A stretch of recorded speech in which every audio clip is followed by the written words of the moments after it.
powerful episode of Pulse of Polynesia in the Hot Seat, where Pacific voices are amplified, our stories are celebrated, and our cultures are kept alive for the world to hear. I am your host, Lea Sophie Loyalii, coming to you live from Texas. And joining me tonight is my co host, Chief Tasi Ayafe, all the way from Oklahoma. Tonight, we are honored to go live across oceans, straight from the beautiful islands of Fiji, with a man whose voice, lens, and energy have captured the spirit of the Pacific. He's a professional photographer who frees moments you'll never forget, a voiceover artist whose tone commands attention, an MC and host who can light up any crowd, and a proud Fijian storyteller who carries his culture everywhere he goes. You've probably seen his stunning work, heard his smooth voice, or felt the energy of his events. But tonight, you get to know the man behind it all. Bula Vinaka to our brother deep in the South Pacific of Fiji. Welcome, Masada Vuikadavu. Bula Yes, vinaka. bula Welcome. bula bula, bula bula, guys. Yay. Oh, man, that's quite a mouthful. I mean, you're gonna too much, man. Oh, Brother Masada, we're grateful for you to accept the invitation to join us. And I know you've had your thank hands you. full this week. We just had the tsunami issue going across the Pacific. So grateful that everyone is safe across the Pacifica. And, like we said, grateful for this opportunity to have you share your story with us. So let's get right into it. So walk All us right. through, for those meeting you for the first time, who is Masada? Vuikandavu, and then when the cameras and microphones are off, tell us about yourself. Oh wow. Uh, I think first I would always introduce myself as Masada, but I know it's hard for some people to say my name. Some of them say Madagascar, Malasadas. So I just say, just call me M. Yeah, just call me M. Simple. If I would describe myself, basically, I'm a father of four children, Mm. and I also am a freelancer, and I utilize the talent that God has given me in order to bless other people's lives. So that's where I get the kick, using my talents to provide solutions for people. Yay. So, Yeah. walk us back to your childhood in Fiji.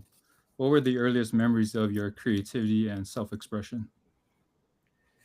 All right, creativity.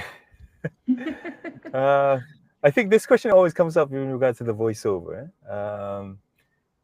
For me, the first time I knew I could do voiceovers was when I was young. My mom took me out of school to look after my three siblings, my younger siblings. I come Mm, from a family of six. I have two older brothers, Aisake and Rabidi. Rabidi is in Hawaii. Aisake is in Utah. And then my younger siblings are Lokahi, who was born in Hawaii, and Hau'oli Uilani, and there's Hanakili, also known as Ace. So I would look after them. But back in the day, we didn't have a TV. We didn't mm. have any form of entertainment. So I would create puppets with my hand, Uh, put the mattress there, and then do the right. puppets. That's yeah, just entertainment. Yeah. So and I think that's where the voiceover started coming through without even knowing it. Yeah. No, I That's like for that. me It, was it the it first thing. reminds me of Sesame Street. It's a good way to educate them at a very Bert, young age. hey Bert. Yeah, that's what Yeah, the choose one, memories man. I have. Well, Oh first of man. all, I just want to remind everyone out there who's listening and is going to be tuning in. Masada is actually in Fiji, and so he was going to be doing this segment on the beach. But Yeah, unfortunately, man. the Wi-Fi internet was not working. So, but at least we got him. At least we got him on our live right now. So that's all that matters. So, thank you again, Masada, for being on. Thank you. You're welcome, Les. So you come from a family of four, six. You said six, and That's correct. so being around a lot of your siblings and helping out with entertaining the siblings at the same time. Tell me Mm, what stood out to you the most as you're growing up around your siblings and in a culture that's very rich and beautiful. mm. think the one thing that always stands out for my siblings is just this unity that we have, the ability to listen to our older siblings. There's a respect that I know that me and my siblings have for each other, and there's a love that we have for each other. I'm the only one here in Fiji at the moment. Ace or Hanakili is in England with her husband, and the rest live up in the States. So the time that I even get to even talk to them as a group, it brings back those memories. And for those who know our family, we were brought up in a very strict way, Mm. in love. Yeah, my parents raised us up in a strict Fijian uh, custom, I would say. And by going through that, it actually builds bonds within families. Yeah. You build a bond together as a family when you go through hardships. And as I think about it, the hardships are beautiful. Sometimes we think of it as hardships at that moment, but then later on in the future, you look back and you realize, wow, that that's where we actually learned something. Mm-hmm. That's where bonds, grow. Mhm. And I can say that I'm grateful for my parents. That despite the times I may have had differences with them, I've come to realize that I'll always be grateful for what they taught me, Mm. because these things that I've learned, the basis of it was in the home, and then as we go out, we get to learn more from other people. So I Yeah. attribute manners, as in that movie, "Manners Maketh a Man," which is so Mhm. true, and which I Yeah. think at this moment in the world we're kind of lacking at the moment. Mm. So yeah, truly grateful for that. My parents, the hardships that we went through, um, also forged the deep bonds that I have with my siblings. Thank you for sharing that. And Um, thank you you. know, I come from a family of eight, and so with six siblings, I totally understand with the discipline, of course, out of love, and it does definitely build a bond, especially with cousins, right? Where you all grow up with each other. Tell me, how was it growing up in Fiji with the culture and the environment? How was it for you as a child growing up? Especially, how we're for Oh, Samoa, and so yeah. I'm sure everybody is somewhat alike. But tell me your Yes. perspective of your childhood growing up My in the perspective. island of Fiji. Yeah. Okay. I'll be honest. I think this podcast is good because it brings out the honesty. In my family, I am the black sheep in my family, and so as time has gone on, I've come to realize what culture what culture means. For me, culture was always a vehicle,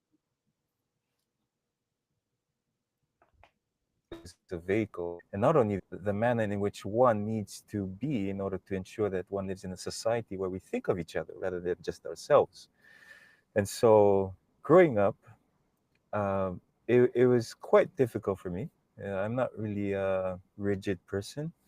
I do respect rules. I do respect honor, but at the same time, I'm also open to people expressing themselves. And I Mm-hmm. realize with culture that sometimes we put so much emphasis on culture that we tend to forget about people. It's everything that we do should be about people. Uh, our respect should not be above that of the welfare of another person. Mm-hmm. That and I think one thing that I've always kept in mind, I've shared with a few close friends of mine. In Fiji, when we refer to chiefs, we say turanga.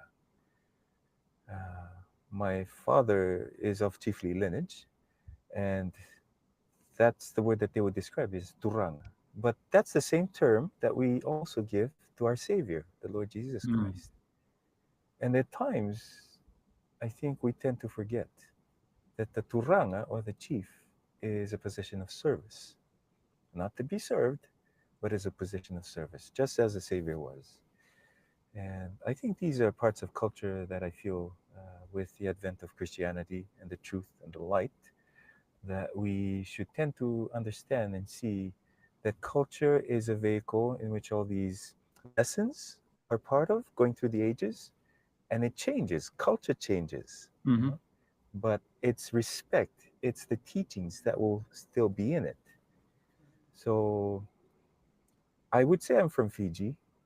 Um, I would also say that I do understand the Fijian culture and the customs, but I choose to live in a way in which I am more of a global person and the Mm-hmm. person that's drawing closer to God. Because where we start, it's not about where we start, it's about where we end. Right. I can start born in Samoa, born in Tonga, or in Europe, or Fiji. But at the end of the day, it's who we become at the end, right before we're about to take our last breath. It's the Right. character that we build, the people that we become.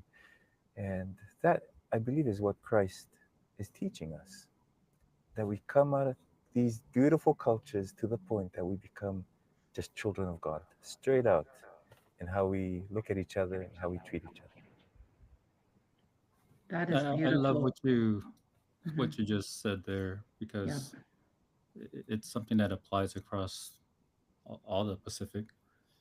And you mentioned the role of the chief, to serve, right?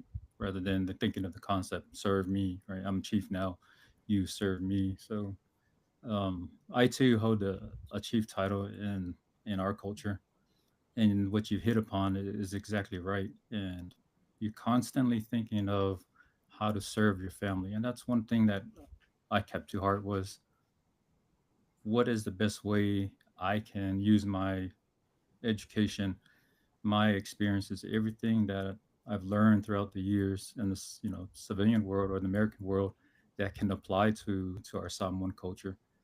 And how do you make that blend? Sort of like what you touched upon, like living, you know, you still respect the culture, but then you're also Yeah. comparing it our way. I'm living the American way for the majority of the time, but then also trying to find that fine line as a chief in the Samoan culture. And we get criticized a lot, but then that's why Mm, we take these positions. It's not meant to be easy, right? Leadership roles are someone that can resolve. But then I want to bring back what you were mentioned earlier, the Christianity part, which is very dear to the Samoan people, Hmm. and never forget bringing that Christian role or that spiritual role in your life, and especially when you're leading your families, because without God, where are we? So I like how you mentioned bringing that element in spiritually, because the families always look into it. You can't be chief, chief, chief, and culture, culture, culture, but where's God? Similar to like Yeah. what we do earlier, like we do our prayer on the side. So for most people who are tuning in, I know a lot of the people in the Pacific are probably looking and say, why didn't you start with prayer? But that's something that meant a lot to us was we do our prayer before our segment starts, and we do it behind the scenes because we still acknowledge God, to lead us through these podcasts. So I like that you brought that up. And Yeah. hopefully I didn't deviate too much before we go to our next question. But uh, quickly, Lasso, if it's okay, do we have any Sure. comments out there before I go to our next question? Sure. Oh, here we go.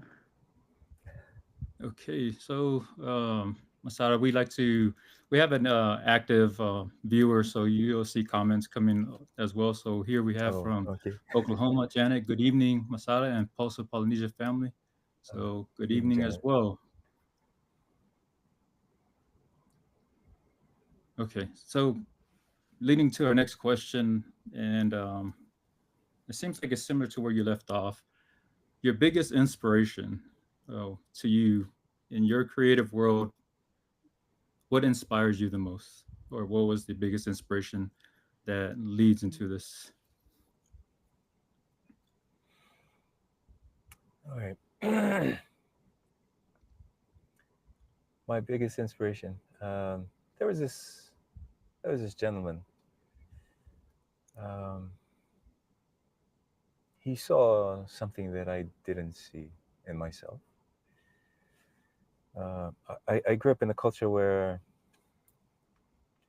when you start to do something out of the ordinary, Mm, you get pulled down for it.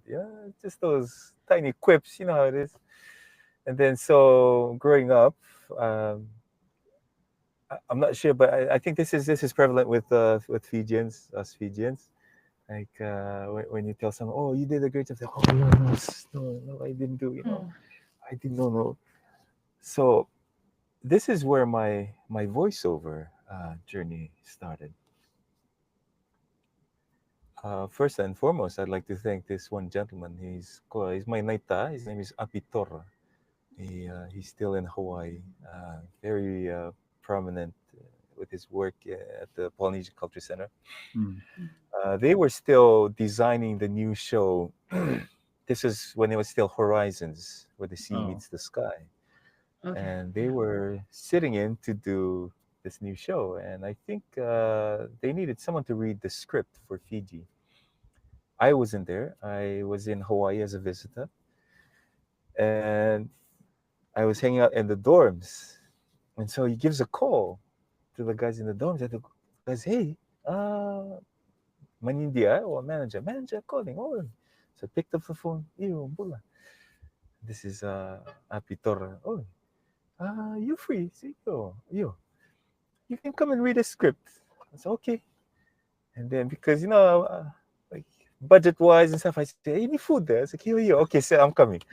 So I went over to the meeting. The whole team, production team at when it was still being created, Horizon. Yeah. sitting in a circle. Yeah, all of them, look around, they all their titles. I was just a visitor.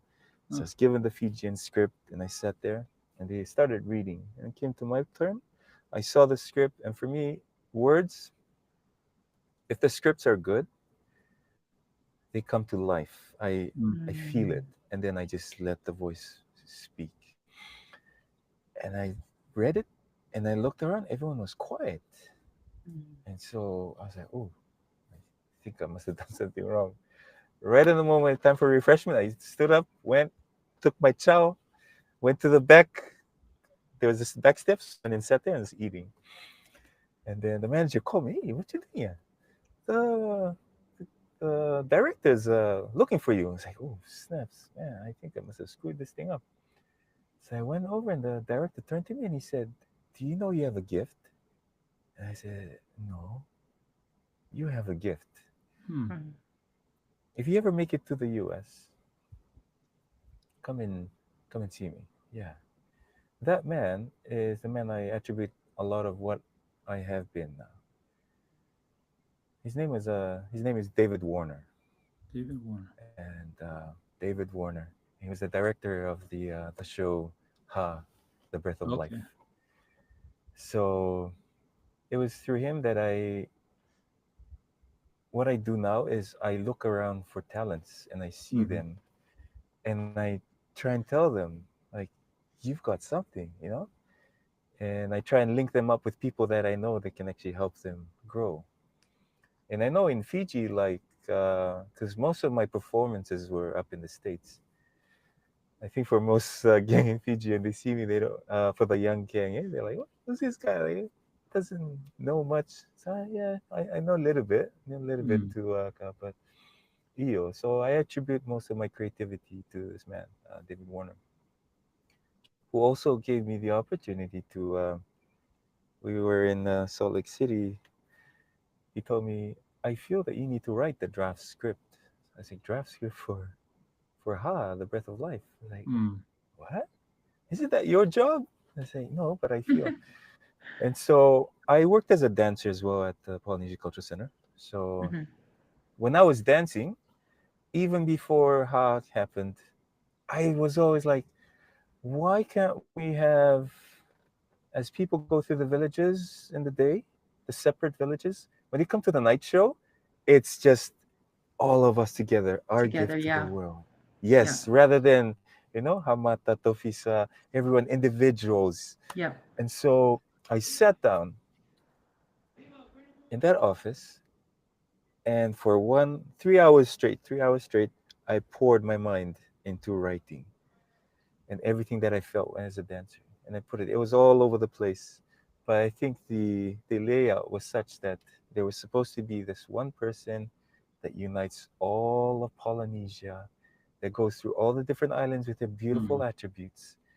And this is our message to the world. Eh? And that one name was Mana, because that's a name synonymous with all of Polynesia and Right. Melanesia, Micronesia. Yeah, so that was the draft direction. And I gave it to him. And through that, I was quite fortunate to be part of that starting team Yeah. to start with Ha, the Breath of Life. But from a guy, I had no experience writing or anything, it was all just feeling.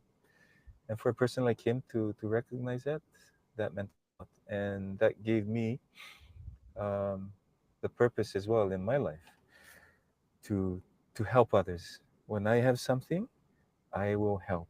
I will go out Yeah. and help. And the beautiful thing about that is it's actually transferred to my photography. And there's a special person here in Fiji that I attribute a lot of what I've learned. There are a few of them. There is, but first and foremost, his name is Rob Rickman here in Fiji. And then there's Alan Steven. Uh, Mm. Alan knows this story very well. And then there's Bruce Southwick. Mm. These are some of the great names here in Fiji who've shared their talents. And also a former companion of mine on the mission, Stuart Johnson and his wife Malia, amazing wedding photographers. So that happened because of one person, David Warner, and what I've learned from him. So Well, I hope that You wasn't mentioned too the long. name before, David. Um, how do you spell it? Is it Apitor? Yes, Apitor. Yes, Apitora. Was that Yeah. like another fellow student that was in BYU? He is, I think when he was a student, I was still a baby. So Oh, I one see. of those pioneers, eh? Yeah. mm. Apitora, if you see the Fijian mekes and dances Uh, in Hawaii, that's the man behind those performances. nice. Yeah. That's Mm. good to hear all the things that go behind PCC that you just mentioned that we're not aware of, and just great to hear that you were part of that HA story. I remember when they first introduced it and seeing it for the Yeah. first time. Yeah, and just to make that connection with you, and the story seems complete now. Did you Mhm. know a gentleman named Tipa Ngaleai? Tipa, man. Oh, yeah. Man. I think he passed on a few Yeah, years earlier, was he? yeah, Yeah. passed Oh. away I from. remember Tipa when I was a kid. My dad was in BYU Hawaii back in the 80s. Mhm. And yeah, I still remember Tipa then as a performer. And then when I attended BYU Hawaii, he was heading the canoe boys and Mm. stuff. Yeah, and the guides. Yeah. Yeah. So, yeah, Tipa, legends of the place. Yeah. It was interesting that you mentioned something. You mentioned something earlier about yourself as your lineage as a Matai, of how criticism, Mhm. Ha, the breath of life, when he first saw him, it got its share of criticism. And people were saying, oh, this is like the Lion King. Mm. And when I heard that, my older brother was in Hawaii, and he, he came and talked to me about it. And I said, you know what? Isn't it beautiful? It's like, why? Because the same storyline that runs in Africa runs in the Pacific. It is a storyline that's weaved through all parts of the planet. We may say it in different, project in different ways. And I think it also came across as like a Disney-ish kind of style. But personally, I know I might get a lot of criticism on this, but personally, I feel that sometimes our culture might not be clear with other cultures when they view it. And sometimes we may have to package it in a way that they understand to bridge that understanding, but at the same time, still maintaining what it is. Right. Because as I said earlier, culture changes through time. There are Mhm. certain traditions that we do now that our ancestors didn't follow because they followed those before 100% them. agree on that one. Yeah, yeah. So, for example, in Fijian custom, in some of the rites, we use kerosene. Like, Mm. dang, like kerosene, Yeah. But kerosene is not from Fiji, so I believe my ancestors used something else. And as long as we understand that culture changes through time, it evolves, but still keeping these gems Hmm. within them, I think we'll be fine. Yeah, we won't be lost in the drama. Yeah. Right. Go ahead, Elsa. I have to ask you, you had mentioned that your father or your family was up at BYU in the 80s. That's correct. Yes. Remind me, was it were you guys at the TVA apartments? We're in TVA. Yep. Yep. Oh my God. N260. Okay. What building were you guys living at that time? Uh, if I'm correct, N260. Oh my N. gosh. We were there Okay. in the 80s N building. Yep. No, Yep. no, the P building. That was when the playground Okay. was right by the P Yep. building, and All then right. they had the gates around that area. But there's no chapel around there.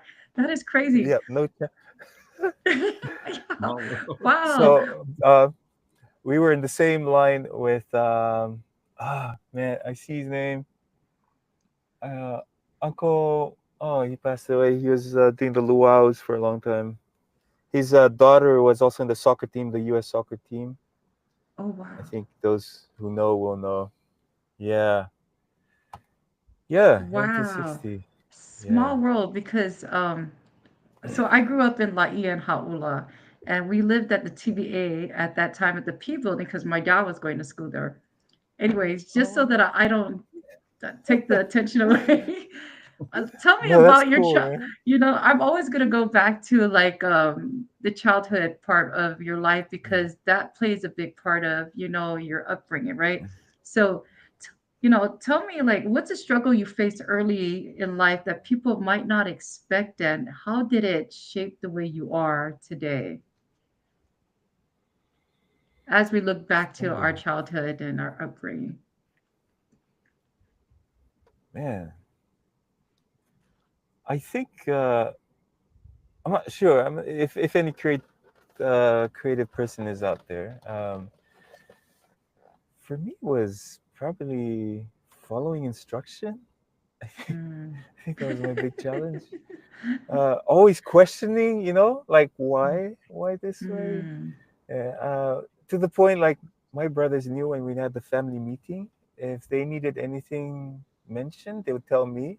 So I bring it up, and if it's not good, I get in trouble, kind of thing. Yeah, uh, I think just also when you are a person that lives out of the box, Yeah. you don't find that you belong anywhere. I felt that way growing up. Yeah, I Yeah. didn't know if I belonged anywhere. And so, excuse me, I would try and understand whichever environment I'm in and try my best to survive by going with the status quo. And so that became that, you go into this environment, you try and live to survive and be that, but then that's not who you truly are. Yeah. Hmm. But one thing I've learned is because of that experience I've had in my life and all these different experiences, different places, I've come to understand people a lot more, much better. Yeah. It's not that they're wrong or right. It's just that's the way they think, that's the way they see things.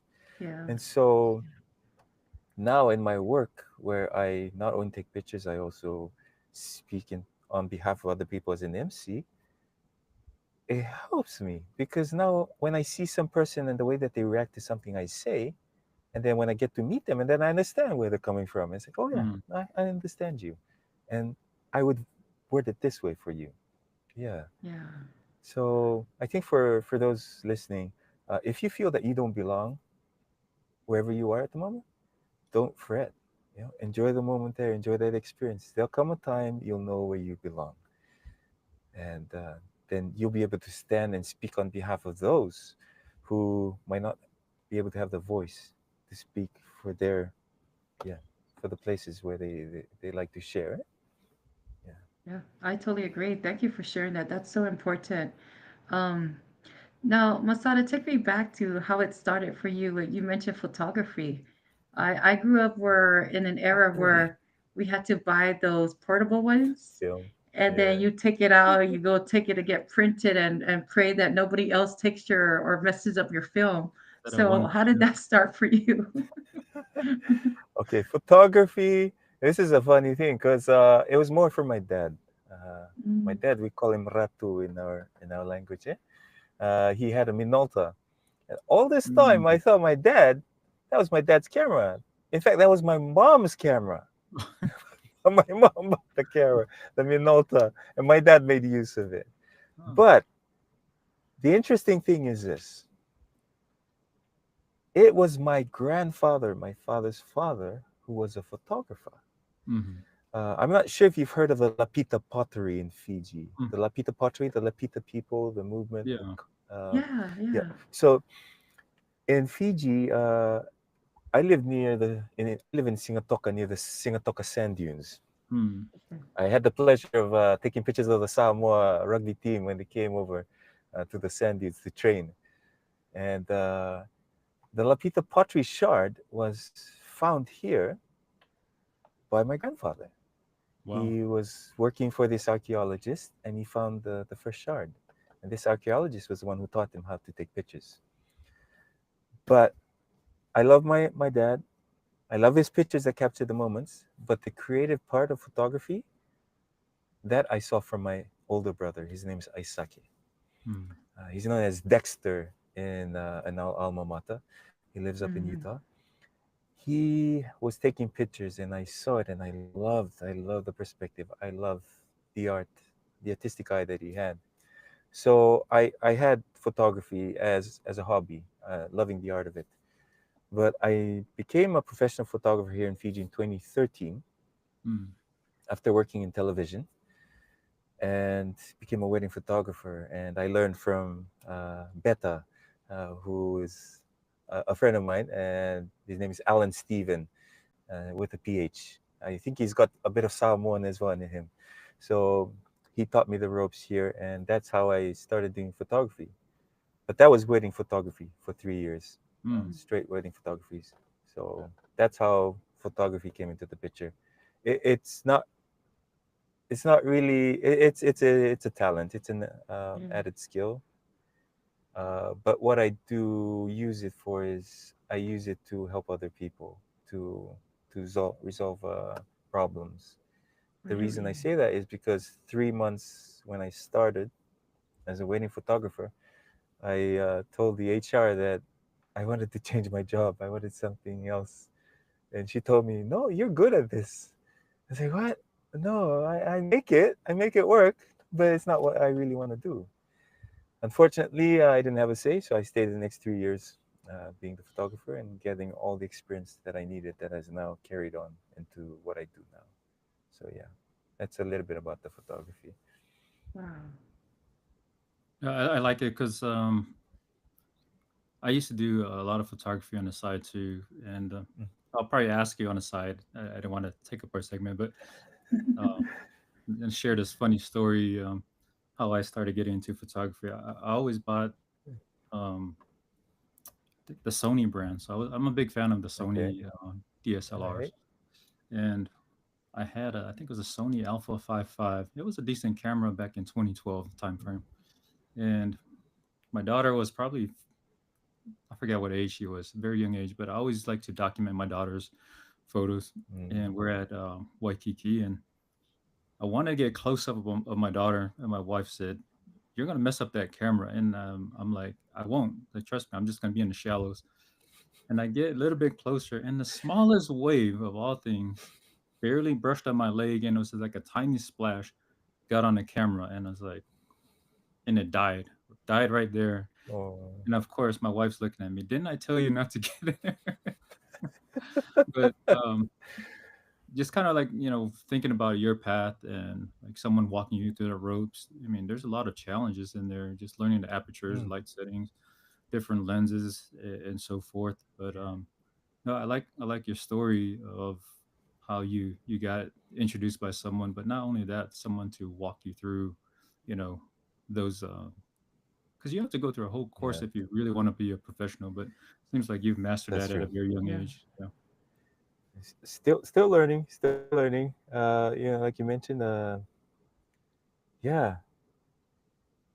Right now, I focus a lot on family. Um, the reason I went into families, I love families. And Mm. I always saw when I was at the resort, dad taking the picture, mom taking the picture, and everyone's there except that one Mm. person. So I was like, hey, why don't I Mm. take that picture for you Yeah. so that you all are in it? But the other Mm. part too is I do take the poses, but I also let you just flow. And Yeah. so for my family shoots, it's just an hour family shoot.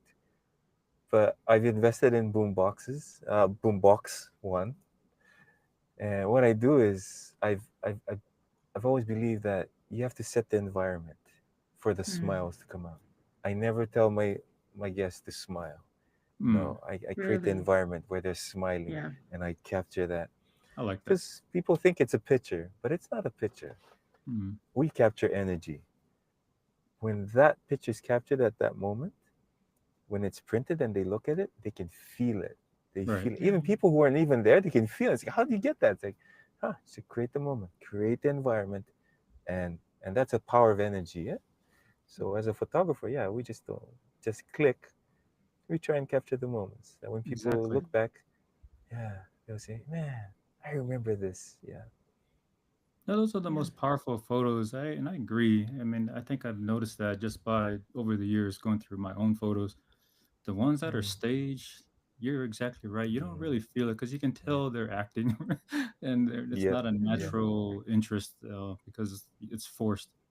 But if you let them just do things and you're just like behind the scenes and you capture that, Yeah. like someone smile, Oh, just they're yeah. in their moment, and you can actually feel that. Like it brings it to life. Yeah. I like how you mentioned that. But then also there's like you probably have like 1,000 photos that don't make the final cut, but there's one that you choose out Yeah. of. You're like what's it, National Geography, National Geographic. Yeah. What? I try and put all the ones, all the ones, yeah, yeah. Because I mean, those are not mine. You know what I mean? Like, I know there are other photographers who are like, "Oh, we'll just choose this much. You have that." But for me, it's like, nah. You paid for me to capture your moments. I'll give it to you, even if it's 100. I'll give it to you. Hmm. It doesn't belong to me. Yeah, I'm just grateful that you asked me to capture it. Yeah. Yeah.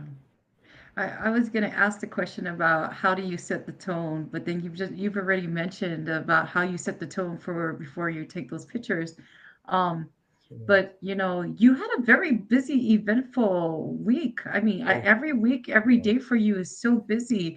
Yeah. How is your day set out each day for you, and throughout the weeks that you have prepared for work, with your photo shoot, with your voiceover, and everything that you do, and also being a father at the same time. So, how is that? Like, how does that work for you? So I've actually kind of shifted a bit. Normally, I would sleep early at 7:30 at night. Sometimes I sleep before the kids are asleep, but then I wake up Mm. at like 12:30 or 1 in the Yeah. morning, and then I would start my editing. And because of the time difference for some of the clients, that's when I start, yeah, replying to emails in the morning. Then get the morning if I'm feeling it, I would do the kids' breakfast. But my kids, they kind of don't want to have breakfast in the morning. So I'm like, wow, How old are that's your pretty kids? cool. So I have four. My eldest is my son Alejandro. Mhm. Alejandro is 16, and then I have Yay. Kililani, also known as Nala. She's turning 15 in September, and then I have Talia.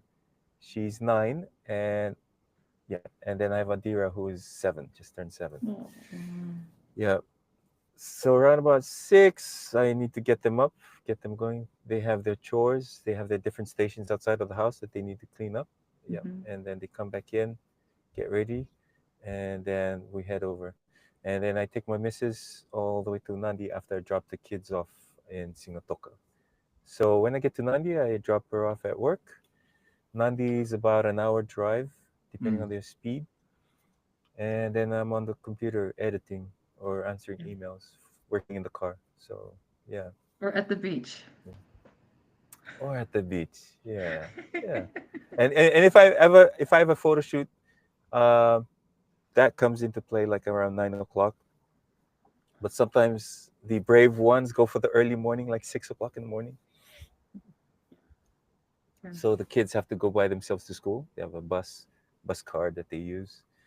Yeah, it's basically teaching them to be independent as well. Huh? Yes, yes. Wow. So very eventful. And I take it you're the type of person that's a go-getter. You want to make sure that your Oh, day is scheduled yeah. out and planned and prepared. So that's a good thing. Yes, and sometimes things pop up last minute as well too. So Yes. I just have to be ready for that. Yeah, but Right. like because I love the art of photography, I love helping people. Sometimes I kind of wonder if I'm cheating because it doesn't seem like work, eh? Because you're Yeah, enjoying it it too Yeah, much. yeah, you're I'm really awesome. enjoying it. Yeah, I just don't enjoy the culling, the picking the pictures. Oh, yes, the That editing yeah. part, right? Oh man, yeah, and the editing part is nice, but yeah, it's just the picking, eh? Like Hmm. selecting which ones to go. Yeah, So I have to ask you another question in regards to your photo yeah. shoots, right? Is there a one particular picture that you wish for the whole world to see and why? Wow, man,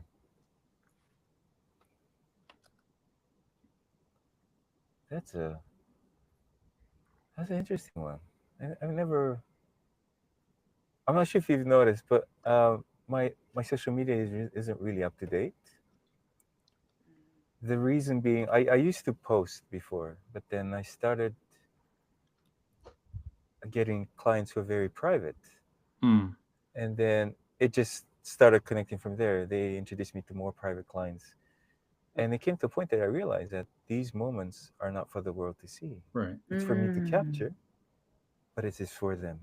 And it mm, is in a way sacred. Like these are moments that even they don't even show themselves to other Hmm. people, I like that. and I'm grateful for that because yeah.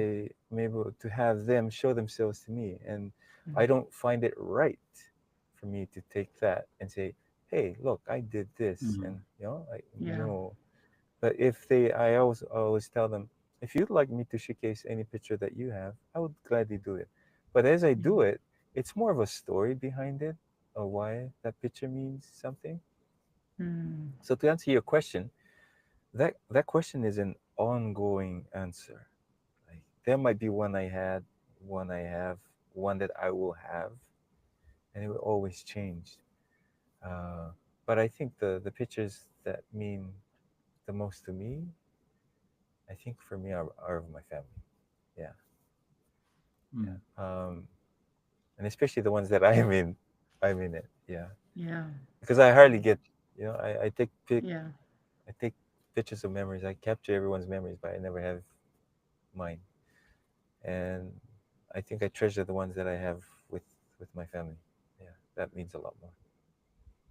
Yeah, I Beautifully like what you said. mentioned Yeah. earlier about it's good to hear that people are preserving those intimate moments for Yeah. themselves because we live in a digital age where there's Yeah. just a need to share everything in our lives. Yeah. And to hear that this was meant for my family, let's leave it alone.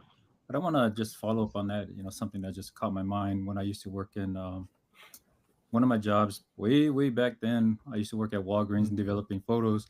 But one of the things that Oh, we had cool. to protect was the copyright. So even if the image was 100 years old, you flip that photo around, there's going to be like a copyright in the back. Do you copyright your work so that way, even though it's sold to this family, that they won't like replicate it? Because you still want them to pay you, right? Uh, Automatically by law that whoever takes a picture owns the copyright, Hmm. so I don't really have to worry about that.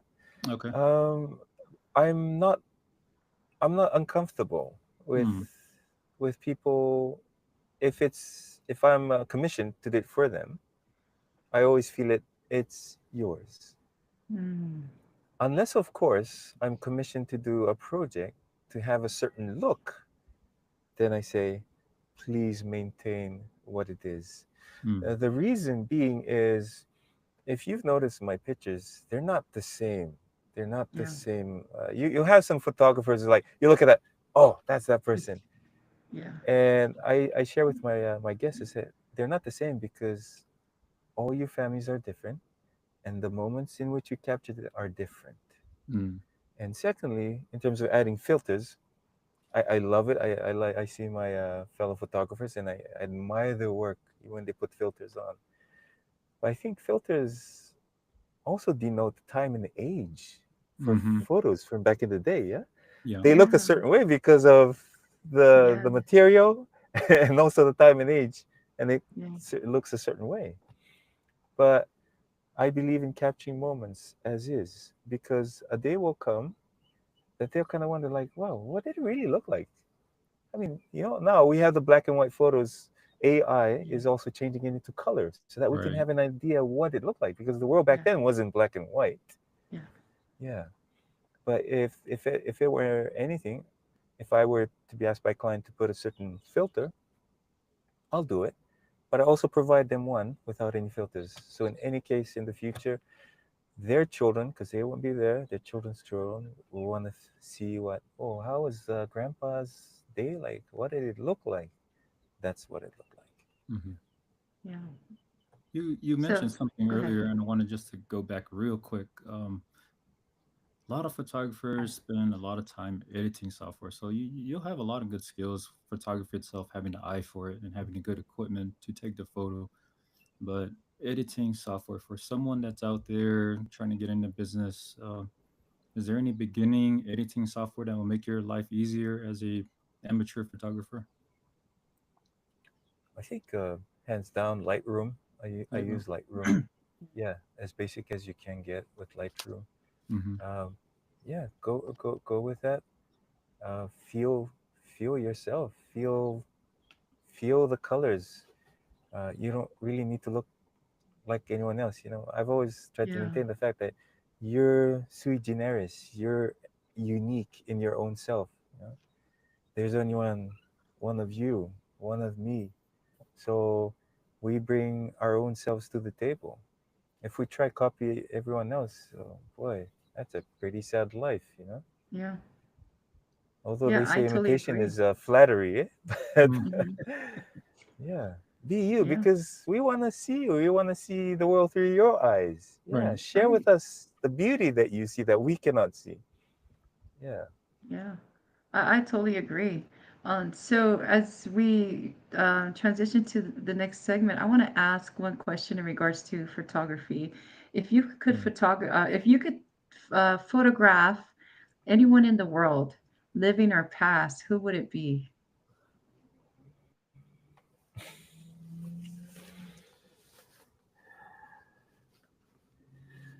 Well, I really would have loved to have taken an intimate photo of George Fiji, Mm. uh, the person that he is before he left, because the way he looked, everything around him showed a lot of what he had gone through, or what he was going through. And despite all of that, was still able to touch a lot of people's lives. Right. Yeah, I would have loved to have done that. It's sometimes the picture of a person is etched in their faces, their hands. For him, it was his voice.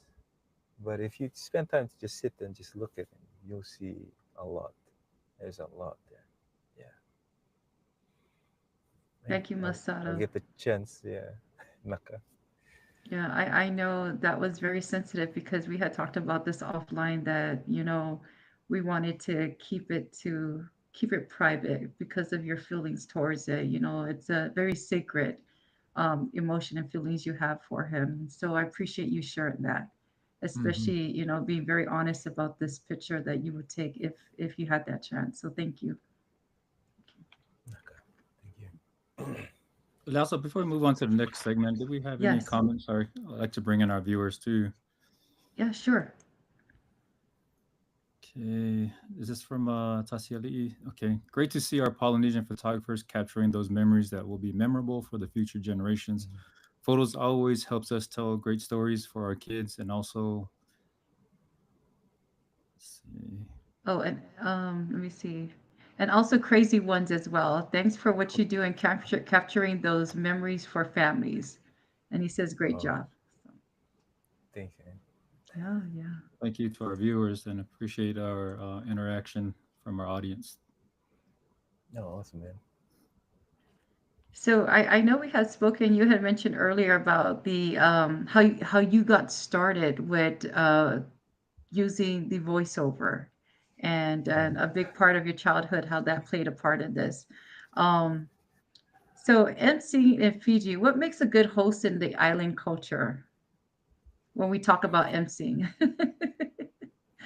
Hands down, what makes a good host in the island culture Hmm. is when you stand there, you stand for others and not for yourself.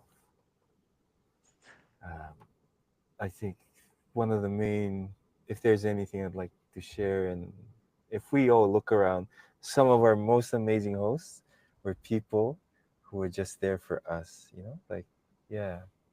And I've learned that, and weaknesses are good, stuff ups are good. They actually show how human you are. Yeah. If there's anything, I'll be honest, I'm not the perfect MC. For those who've been part of the events that I've been that I MC and host, like you're gonna look at the guy who'll trip up right at the start. Yeah, but one thing is, I'll use that tripping up to start running or walking, running all the way through. Yeah. When you mentioned that, Leah, so gave me a memory of tourism Fiji. They got me on to MC an event, and I think it was 2023 or 2024 for all the agents that had come in from all over the world.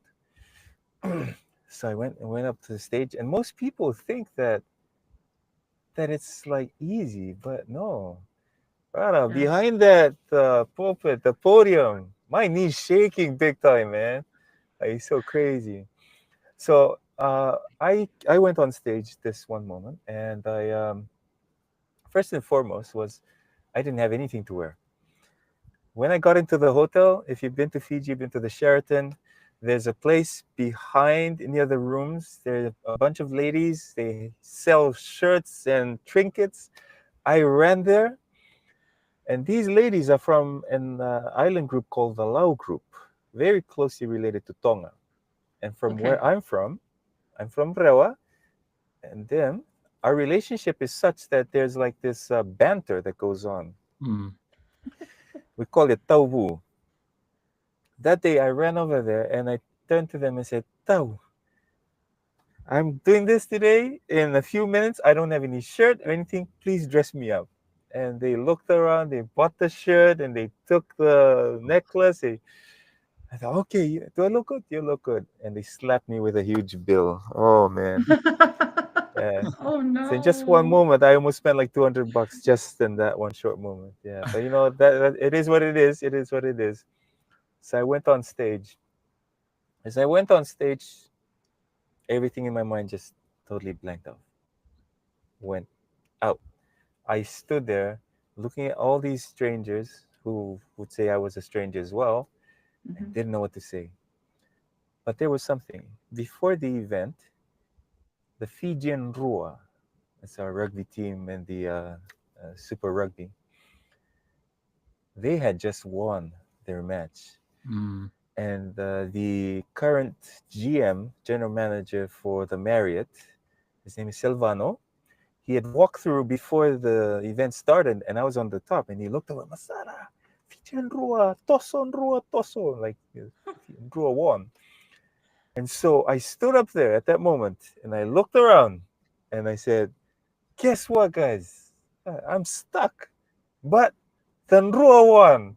Toso Viti Toso right there on stage. And I told everyone, Toso Viti. I was Everyone so started, cheering. Toso Viti Toso. Yeah, I was so cheering. Got the Didn't, crowd they going. didn't know. I did not know what to do. So I just did that. And it just reset the whole event. Mm. And I continued. But yeah, like your question, if anyone's considering to be an MC, you'll have to learn to make mistakes and Mm. Yeah. live with it. We're human, you know. We're gonna make mistakes, but just pick up for them. Once people feel that that's who you are, they'll be okay with making mistakes Yeah. as well. Yeah. Yeah. And I think that kind of helps because I work with energy. Yeah, it's not really anything else, but it's all about energy. And if the energy in the room is supporting me back, that's when I can grow, package something, give it back to them, and it just goes back and forth, just like that. Yeah. And so even to the point that stories that I've long forgotten or lessons come up, and I Right. share that. Yeah. Mhm. So I it's like it. an MC thing is an interaction between people, but you Yeah. stand on behalf of your clients, who are hoping that you will give their guests what they deserve, and a wonderful time, and also guide them through the program that they've prepared it. Yeah. So toso viti toso. I like what you Yeah. mentioned. For me, something similar happened. I was emceeing a military event, and I was flowing. It Oh. started good and it was going good, but then I always get dry mouth, so instead of like constantly running to my bottle, so I was chewing gum, but then I usually just put the gum underneath my tongue and just, you know, keeps my mouth water. And at some point, I got too confident and I was flowing, and somehow I spit the gum out. And it just interrupted my thought. I was like, here are, all these people looking. And that's one thing the military tells you when you ever go up Yeah. there, never chew gum. It's kind of like disrespectful to Okay. the military. But to me, it was like, don't chew it. Just put it underneath your tongue, and that'll be enough to salivate. But that was like, how do I recover from this?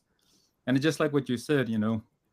I just went with it. I said, well, it was for our brand new graduates who are now new lieutenants in the military. And I just said, well, there you go, lieutenants. That's lesson number one. Never chew gum when you're up front. And, the crowd just laughed. And then I just Yeah. continued from Yeah. there. I was like, okay, I'm glad they laughed at my joke, because if Oh they man. didn't, then I would have been like Oh horrified. man. Yeah. You would have literally been in a sticky situation. Yeah. Yeah, definitely. Sticky. Yeah.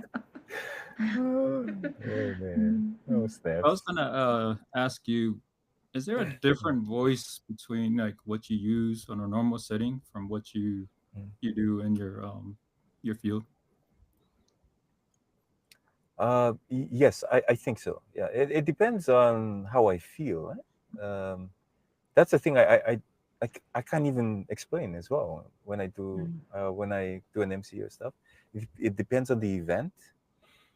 Um, like I've had people come over and tell me how I brought a certain form of reverence to an event. Mm, And yes, and at other times I can change it up to make it wild. So yeah, it just depends.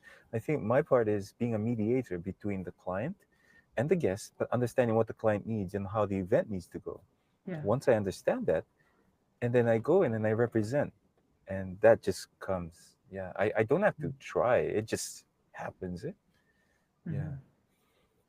I like that. I So like what you just said because you have to really adjust to the environment and being able to like we had another guest, he's an actor, and he mentioned hmm, about when he was put into a scene, he made sure before he got on to the tryouts that he practiced different types of scenarios of how to act. hmm, And so, just going off of what you're talking about as an MC, it's so much of you understanding the environment and how to adapt to what is needed at that time and that moment.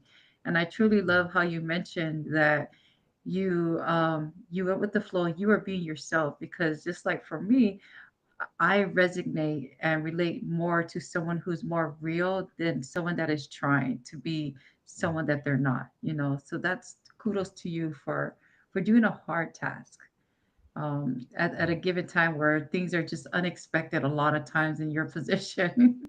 So good Man, job. Yeah. man, thank you, Lasso. You actually brought back a memory. When I first got back to Fiji in 2008, I had the privilege of hosting online. Uh, yeah, I would say online, but it was on television. But it was also on South Pacific. forgetting this. Sky Pacific Channel, and Mm. we had the Hibiscus Festival, which is the mother of all festivals here in Fiji.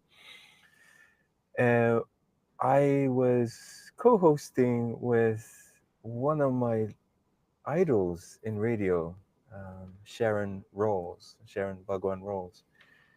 And as I sat in with her, I realized she was so intact. She knew how to lay things out.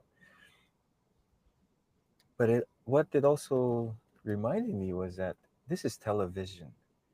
And because I had the opportunity to serve my mission here in Fiji and all over Fiji, I remembered how it felt like to be in Taviuni, in Rakiraki, in Rotuma, these outer islands, and watching television, hoping, wow, how we wish we were there, at the event. Mm, And so, because I had this amazing um, lady MC in such a polished way, I decided to go the opposite. I mm, decided to go fun and crazy so that I could complement this because I knew that she would be able to touch certain audience folks and I would touch the other folks. yes. So that was an example. But by doing so, I received criticism for the way that I Mm, was emceeing because for certain people, they did not perceive that as professional.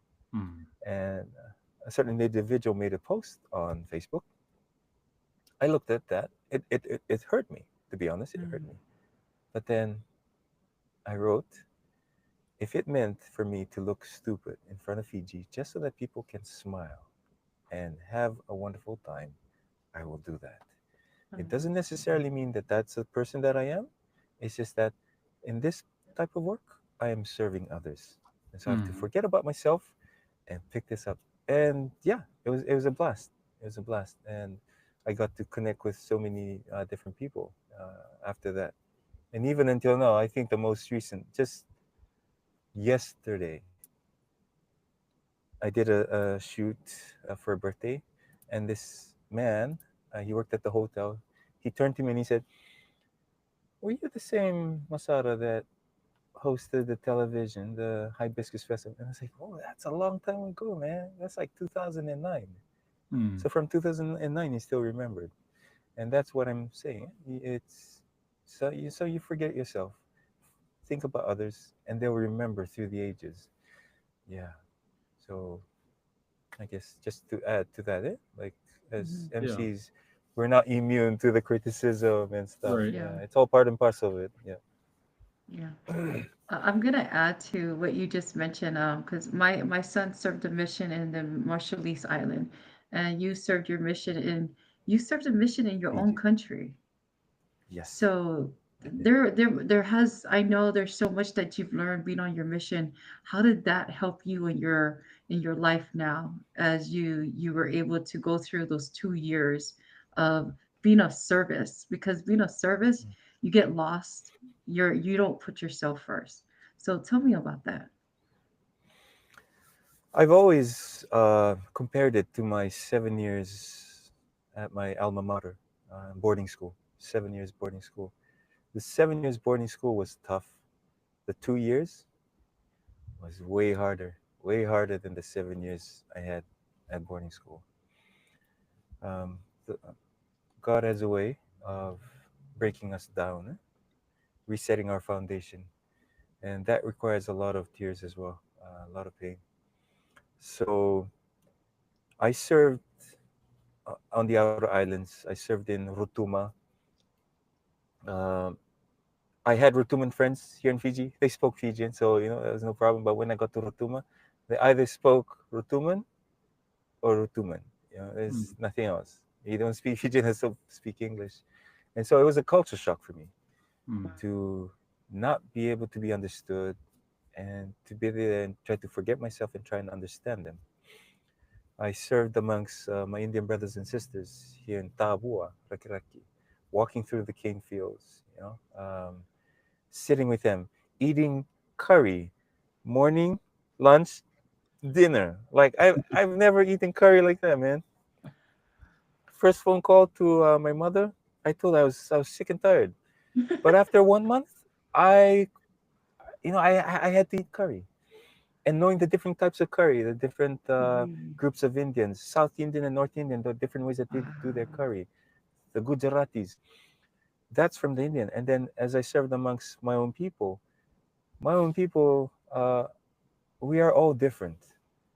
Different parts of Fiji, they speak different dialects and they behave differently. They think differently. Hmm. So that, because we're there to serve, when I left those areas and when I meet anyone from that area, there's a love. There's a love that I can't explain that wells up to know of that person because mm, you walk their roads, you've gone through the yeah, hardships with them.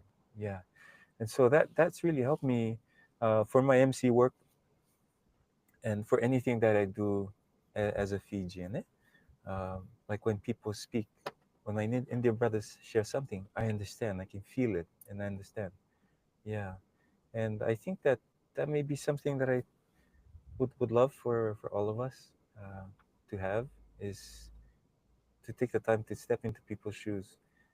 Everyone's the same. We just live in different conditions, and you have to yeah, have a certain mindset to survive in those conditions. And that's why when we meet someone, say, "Oh, they think different," yeah, or they think different because where they grew up from is different, and they have to think that way. yes. But if you are understanding that way, you'll see them open up.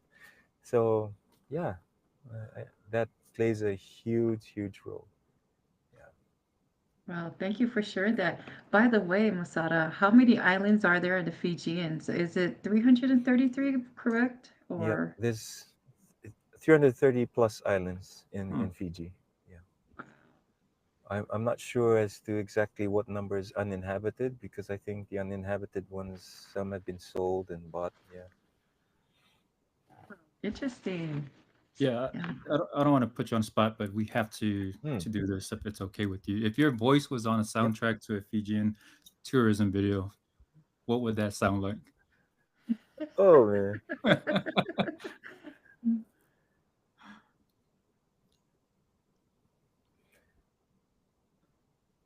I've been asked to voice some of the Tourism Fiji ads, but I'd like to voice something in a way that shows how I feel about Fiji. To be allowed freedom to voice it in the way that I feel is appropriate. Because Fiji is not just one people, it's a mix of different Fijians, Hmm. different races, different cultures. There's cultures within a culture. Um, there's a soundtrack, though, that brings to mind, and they used to play this way back, I think in 1994 or 1992 when they started television in Fiji. And I hope that one day that this song can be brought back to life, redone with orchestra. But the lyrics are such that it goes, I want to build this land we call Fiji, uh, where our races live in peace and harmony, to build a future for our children, a future safe and sure, one that will endure forevermore. So let us all work together, Fiji. Let us unite to build a nation of one great family. Together, hand in hand, we will prosper in this land. Several nations, one races, one destiny, something like that, yeah. Several races, one nation, and free. That, for me, is a Oh, song that was on television that I feel that one day to be brought back to make us all realize that I love that. this life is just a one-way highway, and we are all traveling all on our different journeys. We all have our weaknesses and stuff, but yeah, we're all in this together, you know. So yeah, hopefully someone hears this and finds where that song is and yeah, revives it. Yeah, I But love what you mentioned. You said something earlier, and to be mindful of the the different islands and the different dialects. There's just so many things to account for. So when you're trying to represent a voice of the the whole of Fiji, it's not as easy as we think. right? There may be a dialect or just some representation that you have to be mindful of, and how do you include? And I'm just going to compare it to, like, to Samoa. Like, there's three Samoas out there, so you can almost narrow it down to, True. Upolu and Sava'i, and then Tutuila is one island, then Manua. Um, but even that, you have to be mindful. Did you make sure that you include the honors of each one? Sometimes if you say Mm, something like, yeah, this is Samoa, and then people, the critics, you mentioned earlier, the critics, they're going to come out. I didn't hear you say something about this island. Or what about this island? It's like, oh, I wish I would have thought this through a little bit, thoroughly. Like what you said, it's not as easy like, oh yeah, this is the voice of all the people, but you ask yourself, is it really? So I'm glad you touched on that. you know what? Since as you bring that up, uh, it reminds me of one thing. When you do something out of love, it'll s- it'll resonate. Mm-hmm. It'll resonate with people. And the second part with the critics, uh, I couldn't bring up that quote from is it Roosevelt about the man in the arena. Mm. Mhm. I used to be worried about critics before, but that quote about the man in the arena, sweating blood and tears, Mm. the one that goes through all of that hardship. Yet the critics are sometimes those who are outside pointing fingers at how it should be. Mm. Yeah, it doesn't matter at all. It doesn't matter. But if there's a critic who has a solution, I welcome it Right. with open arms. Mhm. Yeah, I take on. I love criticism. Personally, I love criticism because I see that's the only way to grow. And whenever I hear someone saying something and I see, oh, okay, I'll message that person. You're right. What else do you feel that I can do better? Mm. Tell me. Yeah. So ensuring to always have the spirit of learning, knowing that we don't know everything. We're always learning every day. Like you know something that I don't know, but if it can make me better, please, I'll accept it. I'll take it. Yeah. No, So thank you for bringing that up. And this is me speaking, not Masada speaking, because I always say that on my own TikTok account. yeah, You'll never have the full understanding of something. Whatever you're studying and true. whatever field you're in, and don't come out and Yeah. think you're an expert at everything, because someone will always be Amen. smarter than you. So, have Boom. that respect That's it. when the Yep. growth and conversations will expand when you show that respect for others. So don't come out firing, to attack someone. Like, Yeah. Mm. bridge the gap, and what you Yeah. bring and what I bring will come to will come into some formalized understanding. Um, Mm. but before I go back to Leaso, can you Mm. pull up some of these comments? Okay, thank you.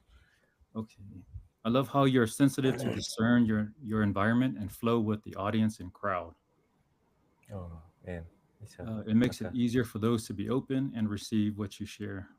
Yeah, absolutely.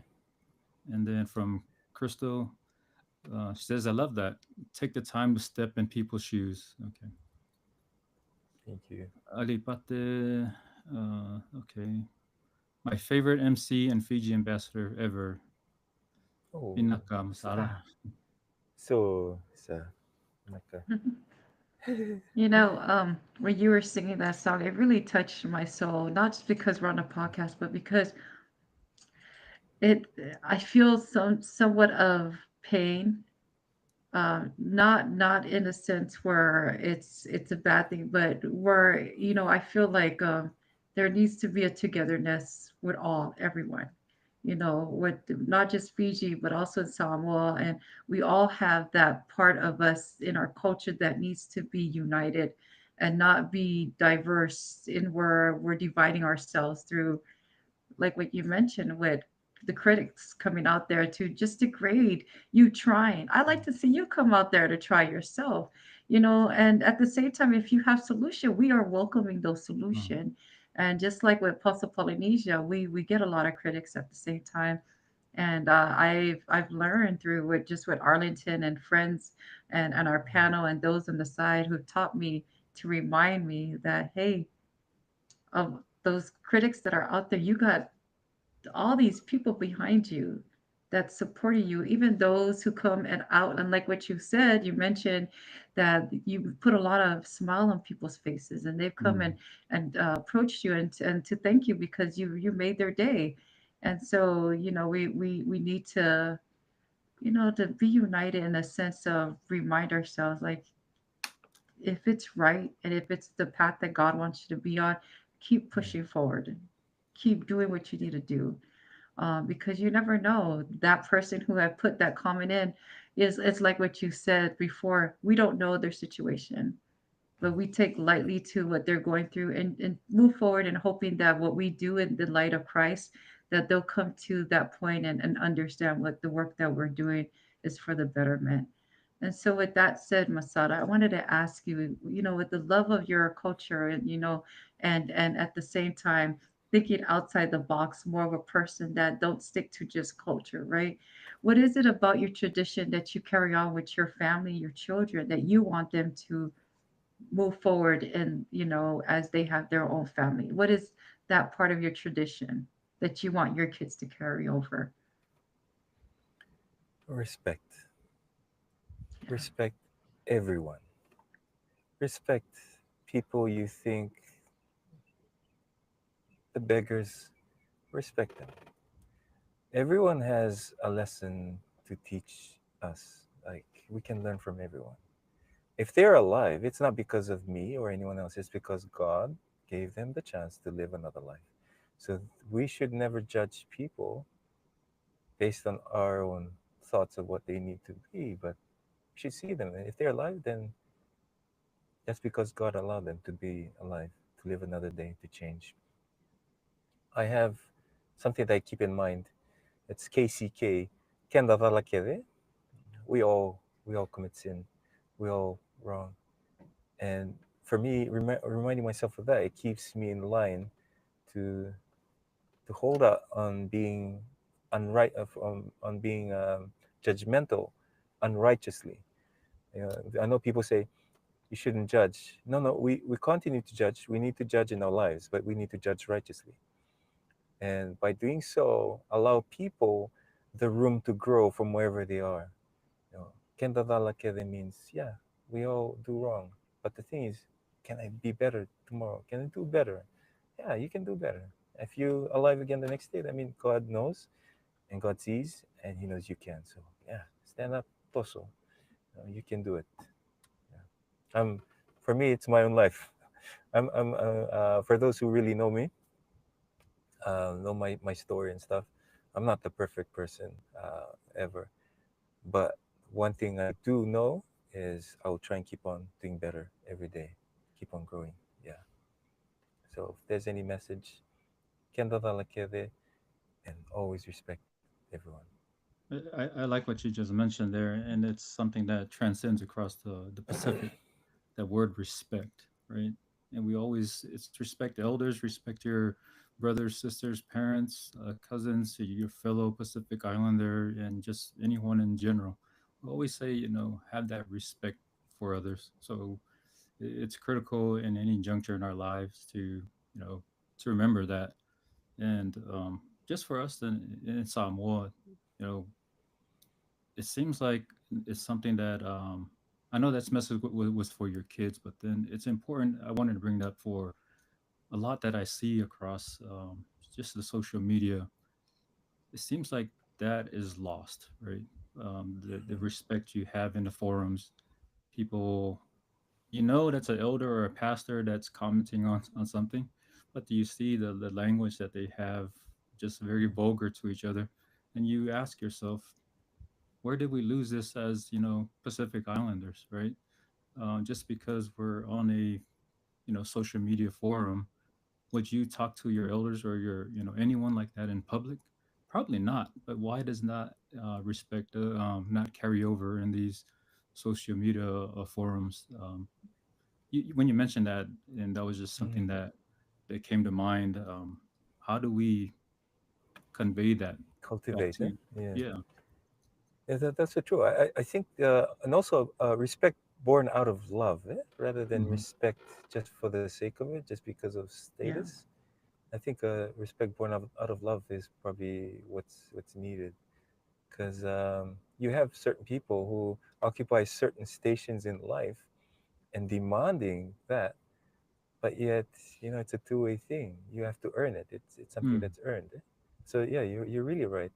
And I think with what's happening on social media, with certain individuals saying certain things, that clearly shows that that individual has a lot of trauma in their life that they Mm. haven't worked on.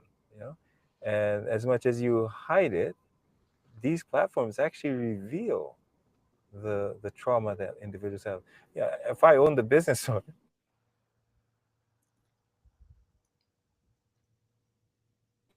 man, you don't need to ask them any question. They reveal themselves right. when they're not in front of people, when they're behind that screen. Yeah. Yeah, I totally agree. So, I have to ask you a question in regards to cultural stories, right? Mm. What is your favorite, so like when we have our stories, our stories, our childhood stories, what is your favorite childhood stories that's part of your culture that every kid in your generation knows about? Man, what is a oh man? What would be one cultural story? Oy. Uh, well, I wouldn't say it would be a cultural story. It would be what would you call it? Not a fable. I what are those stories that they used to have, like Aesop's fables? They had morals within them. Mm. Yeah. Yeah. They used to have sayings. So one saying, I was I think with the line to never give up, was Vitalia nakadambote. And this was a saying by a frog trying to blow himself up so that he was Mm. bigger. Yeah. So yeah, I think it's a what we say, a Fijian idiom, I might say. Just showcasing that the frog is willing to grow big and burst, like giving the never say die kind of attitude to things. Um, but in terms of stories, I'm not really. I know there's a lot more other stories that are here, but that is one.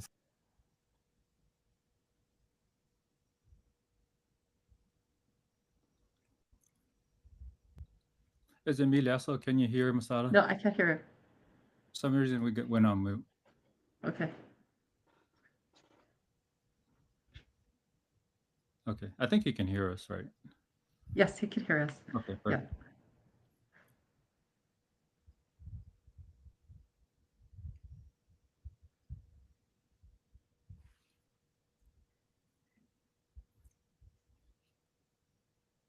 Okay, we see you trying to speak, but you're still on mute on our end.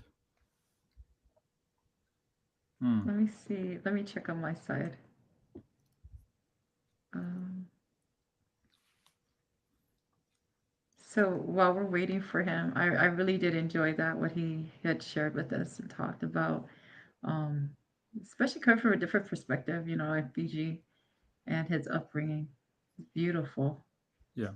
No, I was waiting for him to finish his story, but Yeah. the Samoan, like we have so many tales tied to other Pacific islands, and the one that came to mind was I think it's the story of Apoula, was the brothers who came from Fiji with their sister, and I think it's the famous I think it's the story of Vea or Vi, but Samoan is the relationship between Samoa and all the, especially Fiji and Tonga. There's so many stories rooted, and let's not bring up the other story that was so controversial, right? Yeah. So Yeah, not yet. No, not yet. I'm not prepared for that yet. no, but when he comes back, I think it's good for us to ask because we always hear the Samoans talk about this story, right? And I think I like to hear just what is his perspective and for our audience. what we're talking about is the Tatau story. So it's very controversial with us in Samoa, but the story as told is written that the tattoo from or the Tatau that we practice today in Samoa, as written, it says Mhm. Fiji. But then within Samoa, there's a big argument that Fiji is not Fiji. And then the other people, they're saying the same thing. It's from Fiti Uta in Manua. So, and I know the University in Upolu, they've already done studies. They've actually did field work in Fiji. So, All right. hey, welcome All right. Yay! back. Welcome We'll let you back. finish the story, and then we're gonna ask you Yeah. tattoo Okay. story with Samoa. So we'll go ahead and let you finish up. I kind of forgot. Where was I? Oh, the story, yeah? Oh, yeah. Oh, man. Sorry about that. Took a break. There's a Oh, Fiji you're kind of break good. where you, yeah. Yeah. Okay, so, I was saying about the Vitalia na Kalambote regarding the frog. I think it would be considered like a Fijian idiom or some of that sort. But in terms of the story, if there's anyone that I can think of, is a story of the sand dunes that I live nearby here in Singatoka, where the two giants, when they flew over, Hmm. taking Earth, and they dropped it along the way. So that would be the one that I vaguely remember. I mean, I remember more of Sina and the coconut. Oh. That's from Samoa. Yeah, I know. Yeah. I think Well, Arlington, you wanted to ask about that yeah, we one were gonna question. Yeah. like we were saying earlier when you dropped off. Samoa has so many stories tied to Tonga Mm. and Fiji, and because the royal families have intermarried, but a lot of our stories are rooted in those Pacifica Islands. But the one that we wanted to ask, just from your perspective, the tattoo story, right? Are you familiar with the Ah, tatau? yes, Okay, yes. so Talk to them, talk to the women, not the men. Talk to the women. Then yeah, she tripped, and then let, let, let's hear your Fijian version, or just your insight. really. Well, no, that's about the only version I know is that Okay.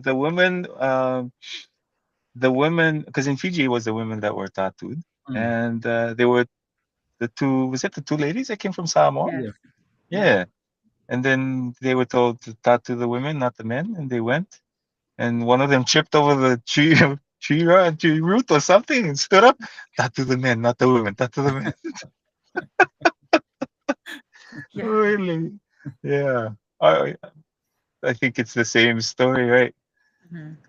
We like that. How do you say that in Samoan though? Like tattoo the women, not the men. Tattoo the, how would you say it in Samoan? Yeah, it's tata, yeah, tata, what is it for Yeah, female, right? yeah, It's yeah, yeah. yeah, tata watane. So, Okay. but in the Samoan version that is known out there there was this clam, that the girls were attracted to once they were getting Oh. closer to Samoa, and they dove down to to this clam, and by the time they came back up, the story had changed. But what we were trying to ask is, Fiji, parts of Fiji, we know that the females do tattoo, right? Mm, The body art similar to the women, right? yes.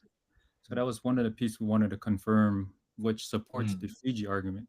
Because in Samoa, there's an argument that the other half is saying no, it's Fiti Uta. It's an island in Manua, one of mm, the other island chains in Samoa, and then the other, I think majority believe that it's from Fiji, Fiti, Fiti as in Fiji. So yeah. we wanted just sort of connect those dots because we hear the Samoan people argue, but we wanted Mm. to also bring the Fijian perspective. So thanks for sharing. Y- yes. Mhm. So there's this individual that I recommended to Yasu, and he would be the best person to that. Okay. Although the practice hasn't continued with the Fijian females, Mm. um, Mhm. yeah, which is really interesting. Really? Yeah. The gentleman Really? who yeah, Simeone Sevunrende, he'll lay it all out to you. Yeah, right down to the nitty gritty details as well. Yeah. Yeah, Okay. Yeah. Yeah. So, But I so think that's the one of the most names you important gave me, part. right? that's correct. Okay. Yeah. I'll reach out to him again. Mm. I just want to Yeah. finish up this part. I think the most important to come out of this Mhm. is the historical. There's even photos, so there's no argument. We know that the Fijian women did get tattoos and very similar to the current Samoa. So I just want to connect that for our viewers Yes. out there. Yeah. Awesome. All right, back Yeah. to you, Lasso. Okay. So, Masada, what is, I know you mentioned this a lot of times, but what's a Fijian proverb or saying that you live by? Man, I don't really. That's a good one. Trying to remember any.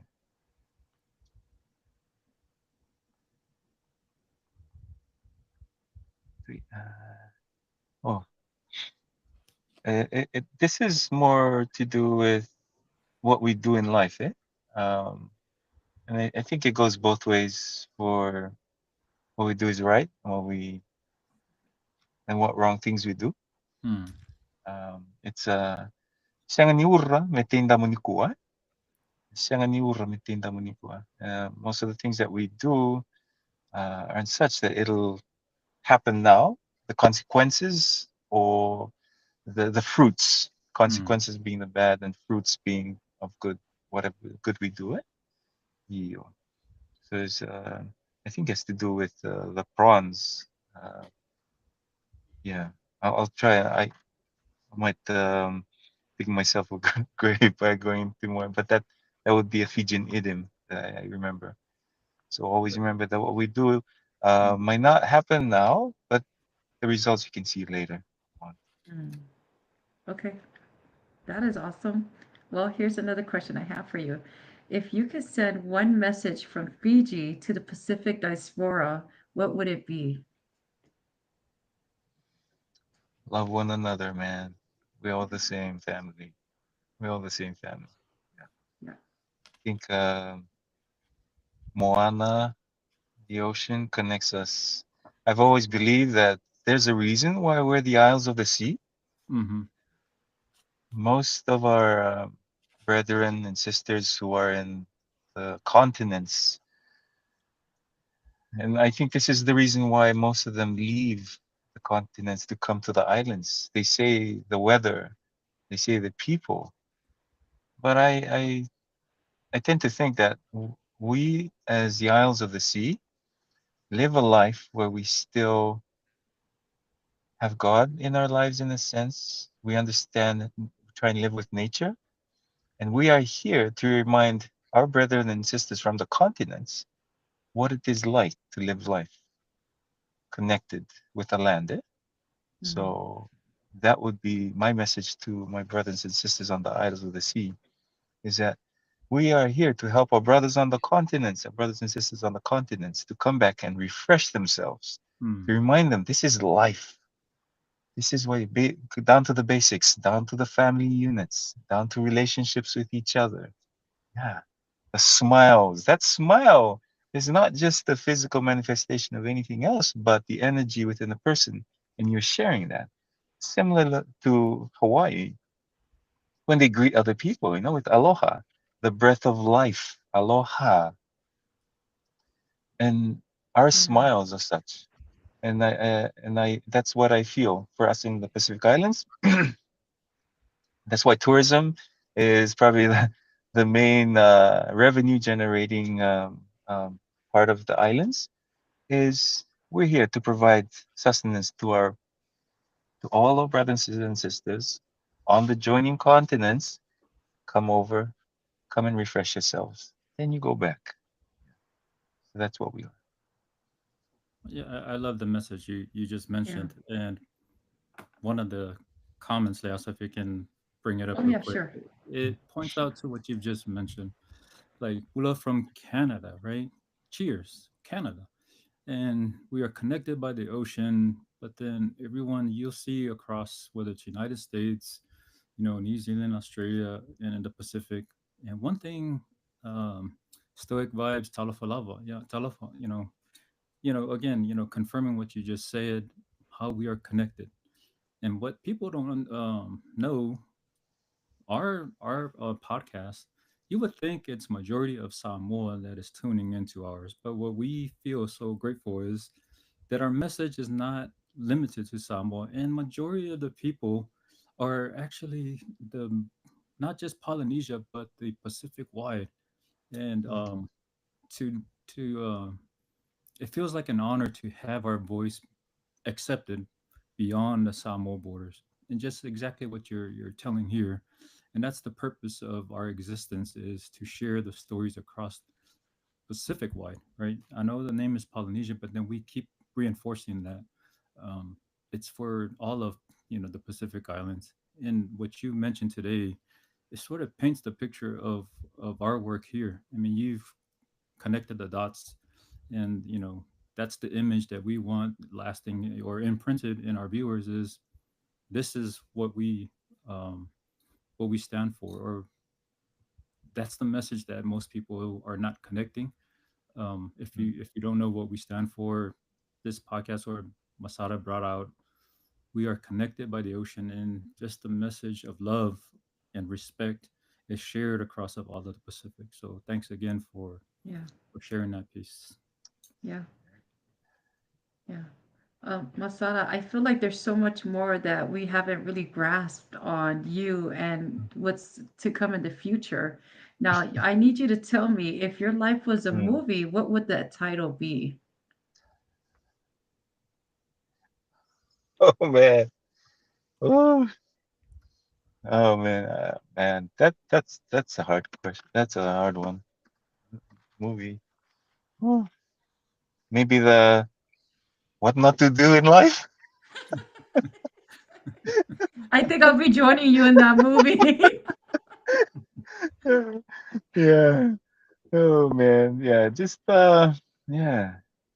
Oh, in the words of Dory, just keep swimming.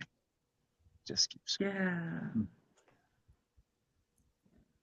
that I is like the good. reference you just said. Yeah. Like Dory, you said Dory, right? Of the Yeah. yeah. So, We- quick fire questions for you. Before Mm. I even ask you this question, what is Kokoda and what is Oh. Lovo? Oh, okay. Wow. Well, you would say yeah. Kokonda is Kokoda. basically Fiji's ceviche version of a ceviche, and the lovo is basically underground oven food. Well, of course, the famous palusami has made its Yeah, way into. So yeah. yeah, both Wow. are on my A list. Kokonda and lovo food. I had And I some lovo forgot food to last night. mention, you had Yeah. some last night. So Oh I yeah. forgot to mention, you just taught me Hmm. something very valuable today with the pronunciation. Before the D, you sound the N. So Yes. it's called No, no. condon, Koko. kokonda, The yes, the D in the Fijian alphabet, when you pronounce it, you have to pronounce it as if there's an N in front of N it. So before. it's nd. Yeah. I So am it's so bad with ah. Yeah. pronunciation. Oh, Okay, so before that, and I'm sorry, Masada, I'm gonna get this right soon, so forgive me. oh, Besides good. this food and Lovo, which would you prefer? Oh, between Kokonda and Yeah, Lovo? kokunda. Yeah. Oh man, that put me in a rock and a hard place on that one because to tell you the honest truth, last night Something I difficult. had Kokonda and Lovo. So they man, they go together, man. So Kokonda you is raw can't have it fish, yeah? separate. Oh, No, no, I cannot have it separate. Yeah, yeah. It's yeah, like you trees and oxygen, they have to go together. you know Inseparable. what? You just reminded me. Sorry, Inseparable. Arlene. You just reminded me. You were in Samoa for work. Yeah. Yes. And so tell us, how was that experience for you? Ooh. Man, I'm gonna plug some more on this one, man. Ah, man, yeah. I love Samoa. I love Samoa. I love the Fa'a Samoa. I love how the culture, the government is running on the basis of the Fa'a Samoa. Mm, I love the cleanliness of the place, and this is all due to the fact of the Samoan people and the pride that you have in your culture. And I think that is one lesson that we can all learn from. Like what Uso was saying earlier. all these things, we all have something to offer. I mean, the Samoa might start this podcast, but it is where we all come together to support. And Yes. that's what we're all about, man. We're all one family, eh? Yeah. And so Samoa, yeah, if I get to leave Fiji and it's given a place to move to, I would love to move to Samoa. Thank you to all the Samoan people, for the culture, yeah, for leading the way in the world. Uh, yeah, and also for the drama as well. Samoa got the drama keep going, man. And the laughing Samoans. Oh man, I'll carry on. Yeah. So I had the wonderful opportunity to work with Ete's brother, Ete and Tofinga, Ete's brother Inilese, yeah, for Mhm. music. So yeah, it was really great. But yeah, thank you. No, you mentioned an important thing about us Pacific Islanders is, and I think I was telling you earlier offline, was the Fijian community in American Samoa, right? Because I remember growing up, they also had their Fijian rugby team, very tough guys too. So Mhm. um, there's a good Fijian population there, and the Tongan population just blended well in Samoa. So it's like I can imagine like how it was back, those days, because we all have stories that are tied to each other. But that's the Mm, beauty of it, to have them coexist, mm, on one island.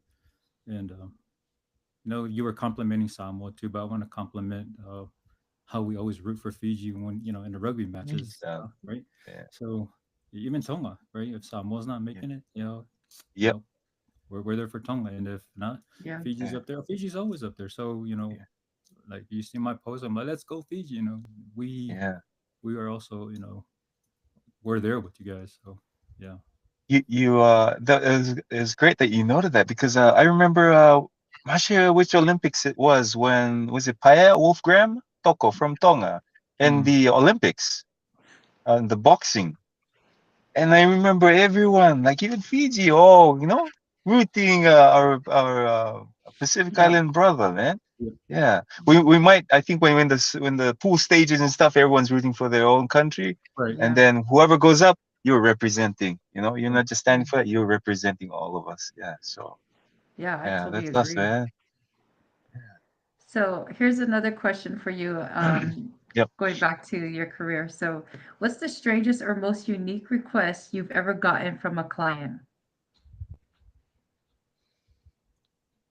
Strangest, uniquest request I got from a client. Which area are you looking at? The DMCing or the Both. photography? Both. Both. Ooh. Ah. Um. Should we say it's a part of the book that's coming out about what not to do? Well, yeah. Probably, yeah. But I think, yeah. Um. Yeah. No. I haven't really gotten strange requests, and I think when I do get strange requests, I do it, then it disappears, kind of thing. Mhm, Yeah. I've had some strange requests to do certain photos mhm. of clients. Yeah.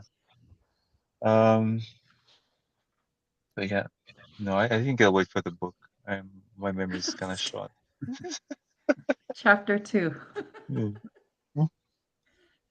Yeah. But you know what? Good job. I mean, the fact that you're Just able that. to keep everything professional and at the same time, out of respect for your clients, you keep it private because it's a sacred Yeah. moment for everybody.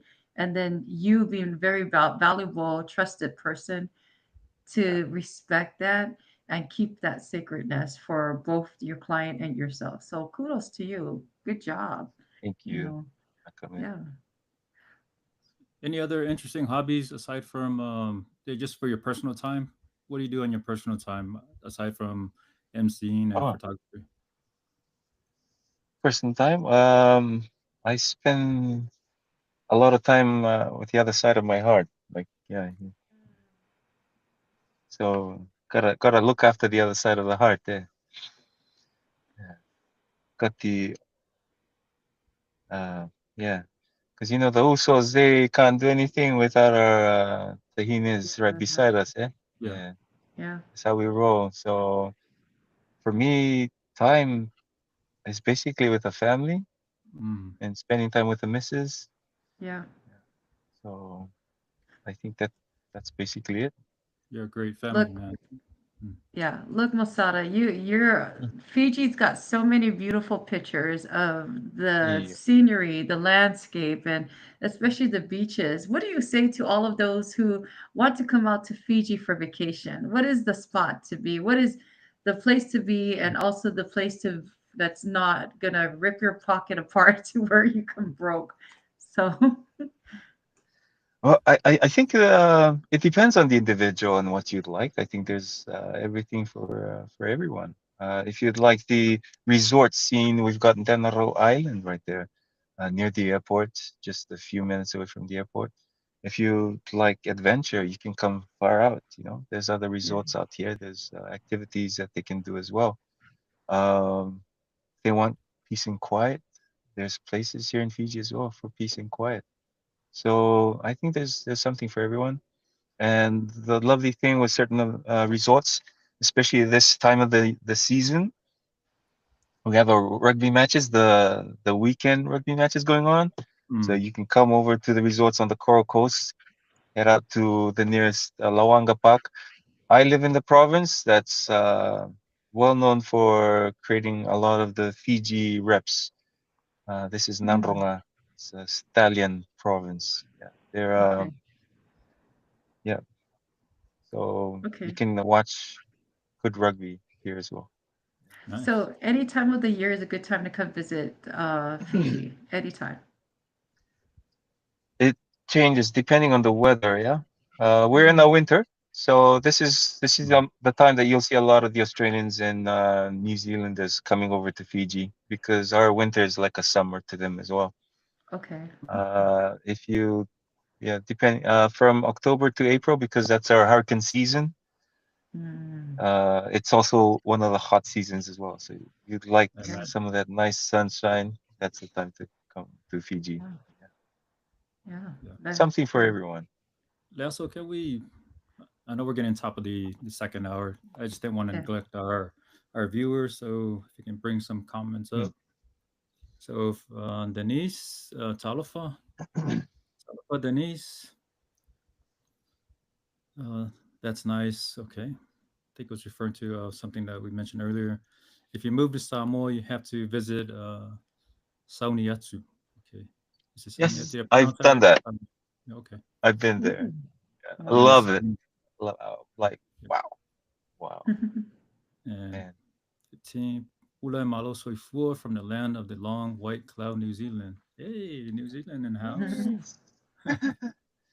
Oh, kia ora, bro. So we're at the end of our last segment, and we're so grateful to have you on.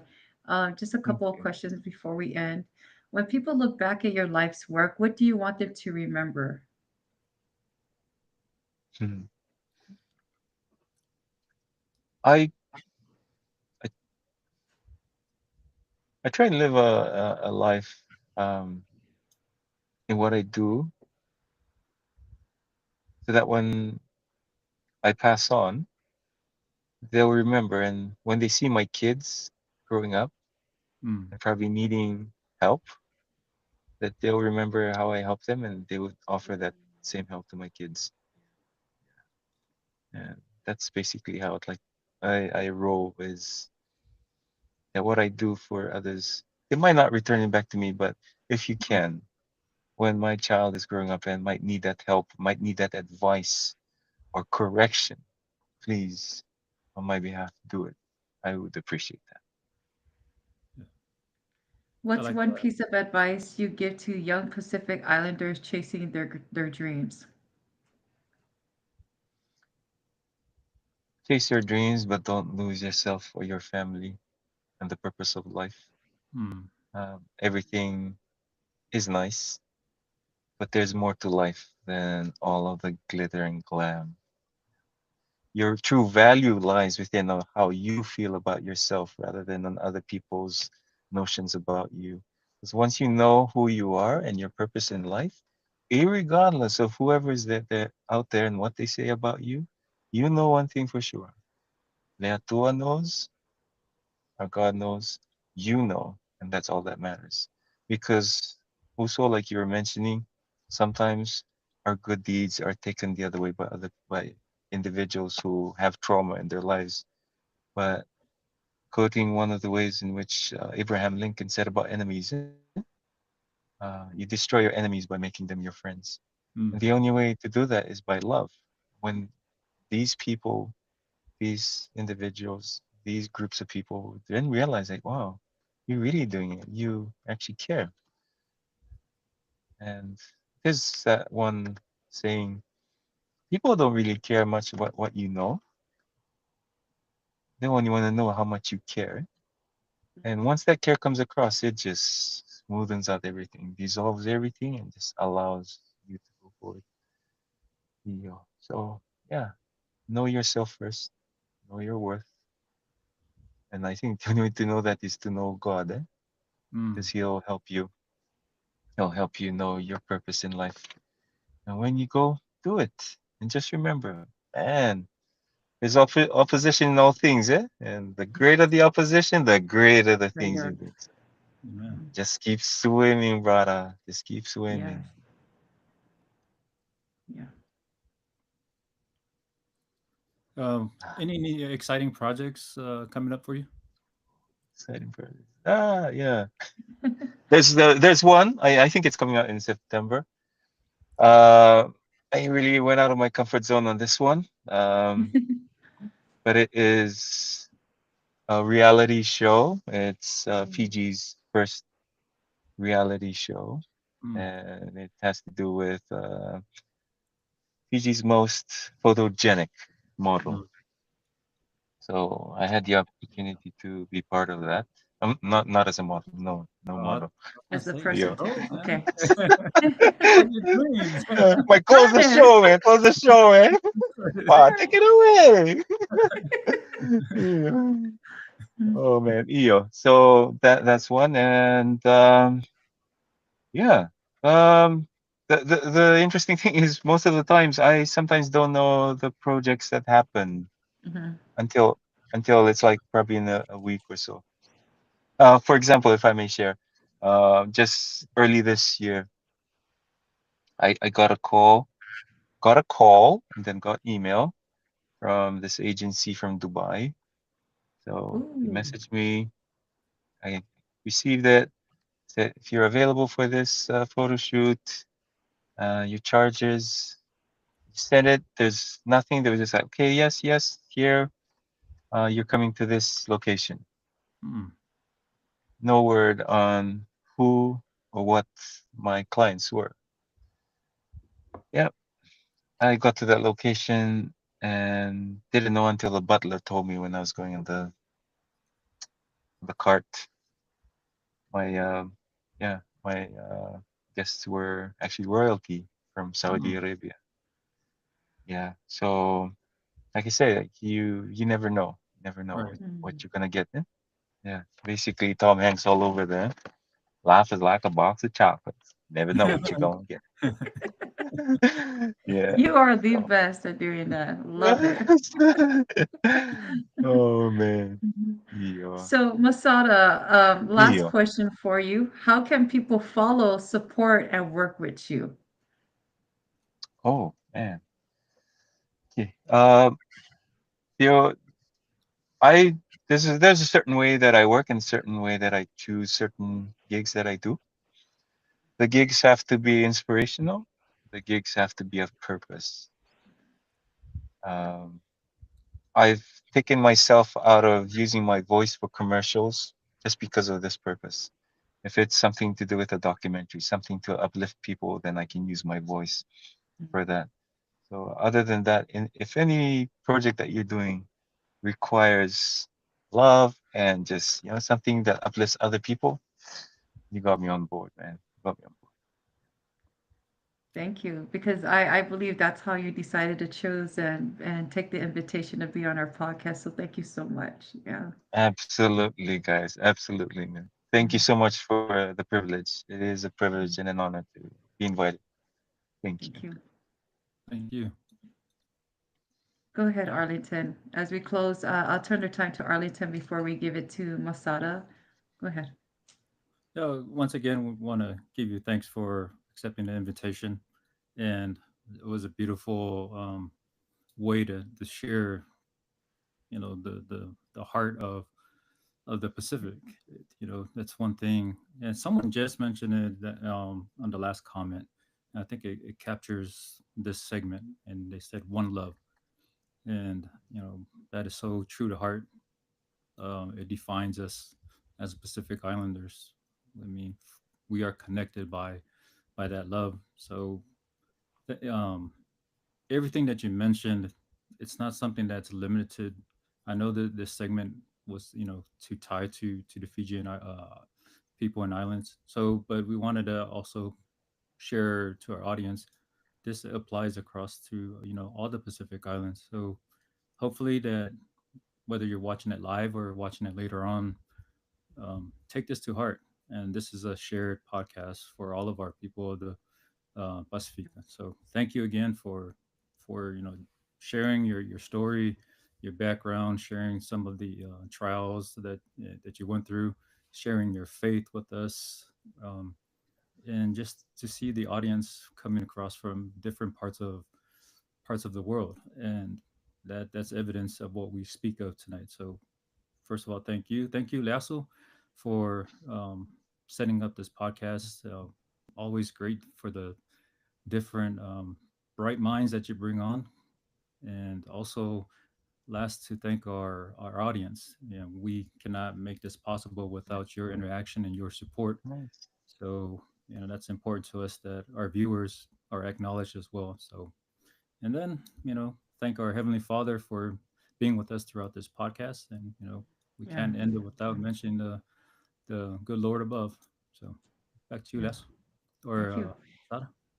Masada, go ahead, Masada. Me? Yes. Any last words or comments that you'd like to leave before we Oh, close our podcast? oh man. You. I think also Arlington has already shared what needs to be shared, but Pinaka Wakalebu, and thank you for the opportunity to share a little bit of what I stand for, and also based here in Fiji and out into the Pacific, and not into the Pacific, but to the world. I Mm, think, as Arlington said, we are not just here for Polynesia or Melanesia, Micronesia. We're here for our other brothers and sisters out there in the world who need some of that poly flavor in their lives. Eh? mm, So this is us. I think that's what we are all about, to rejuvenate and bring back the mana and the lives of all the people in the world. But it all starts here in the hydrated areas of Oceania. mm. This is why we exist. We exist for everyone. Pinavole. Thank you. Thank you, Marvelous. brother. I our brother said it better than I could ever, and so I'm so grateful for both of you. Especially, thank you so much for taking the invitation. For all of you out there who are just tuning in, go back and watch our podcast. And there's so much coming out from our brother in Fiji. Can't wait to see what's in store for him and his future. And so, Amen. so grateful for that and the journey that he shared with us and the lessons that we've learned and through his life and his journey. And so, with that said, to God be all the glory, and to everybody out there, have a blessed night and good night, or have a wonderful afternoon or morning, whatever time zone you are in. Good night. Naka.